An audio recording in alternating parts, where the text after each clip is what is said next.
পুকুর ধারে রবীন্দ্রনাথ ঠাকুর।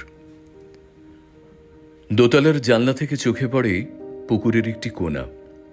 ভাদ্র মাসে কানায় কানায় জল, জলে গাছের গভীর ছায়া টলটল করছে সবুজ রেশমের আভায়। তীরে তীরে কলমি শাক আর হেলঞ্চ, ঢালু পাড়িতে সুপারি গাছ কটা মুখোমুখি দাঁড়িয়ে। এধারের ডাঙায় করবি, সাদা রঙন একটি শিউলি, দুটি অযত্নের রজনীগন্ধায় ফুল ধরেছে গরিবের মতো।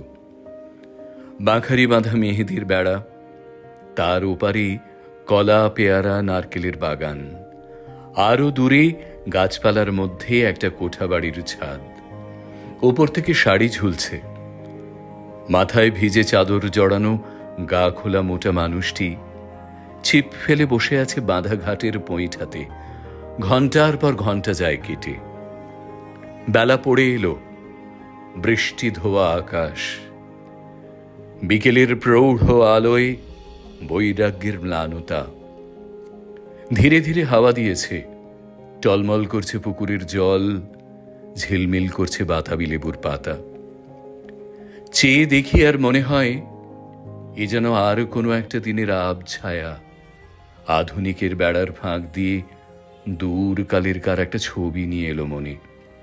স্পর্শ তার করুণ, স্নিগ্ধ তার কণ্ঠ, মুগ্ধ সরল তার কালো চোখের দৃষ্টি। তার সাদা শাড়ির রাঙা চওড়া পাড় দুটি পা ঘিরে ঢেকে পড়েছে। সে আঙিনাতে আসন বিছায়ে দেয়, সে আঁচল দিয়ে ধুলো দেয় মুছিয়ে, সে আম কাঁঠালের ছায়ায় ছায়ায় জল তুলে আনে।